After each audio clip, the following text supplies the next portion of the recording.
আমি কিছুদিন আগে একটা নিউজ দেখলাম, ওই যে লন্ডনে বসে জনাব তারেক রহমান সাহেবকে আমি ধন্যবাদ দিতে চাই। উনি সংবাদ শোনা মাত্রই ওনার দলের অনেক চাঁদাবাজকে উনি বহিষ্কার করেছে।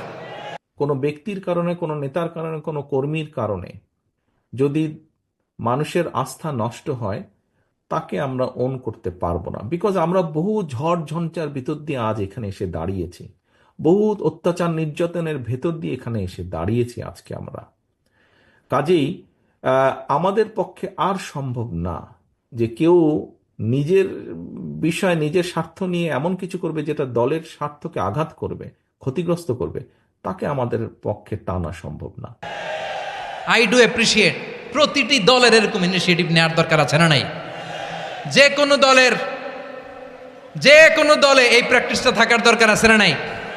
চাঁদাবাজদের সাথে আপনারা নিজেদেরকে মুক্ত ঘোষণা করবেন যে এরা আমার দলের কর্মী হতে পারে না। টেন্ডারবাজি, চাঁদাবাজি, দুর্নীতি, অপরাধ, দখলদারিত্ব, মজুদদারি, এগুলো সব কিছু একসাথে প্রতিরোধ করতে হবে, ঠিক কিনা বলেন? একটা মানবিক সমাজ যদি চাই, প্রতিরোধ করতে হবে। প্রিয় ভাইয়েরা, আল্লাহর শপথ নিয়ে বলি, এই নাসিহাতগুলো সবার জন্য, সব দলের জন্য, সব মতের মানুষের জন্য। আমরা কোনো দলের প্রতি মানুষকে ডাকি না, আমরা ডাকি ইসলামের দিকে।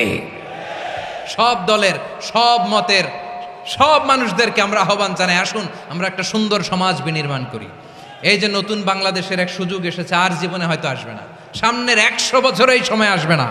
আসুন দেশটাকে আমরা সাজাই, আসুন আমরা দুর্নীতি বন্ধ করি, আসুন আমরা চাঁদাবাজি বন্ধ করি, আসুন আমরা দখলদারিত্ব বন্ধ করি, আসুন আমরা এক দল আরেক দলকে নিশ্চিহ্ন করার যে রাজনীতি, এটা বন্ধ করি।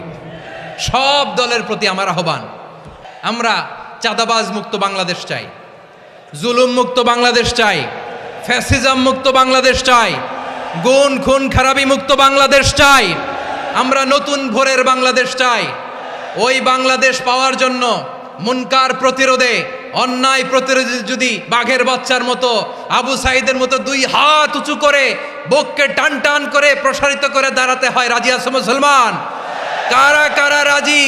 আল্লাহকে হাত দেখিয়ে প্রতিজ্ঞা করো।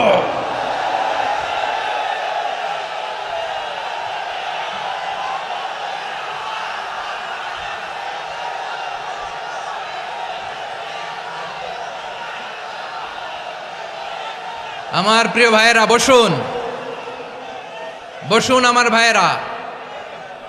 ওরা ওদের যে হাত দিয়ে টেন্ডারবাজি করে, চাঁদাবাজি করে, ইফটিজিং করে, দখলবাজি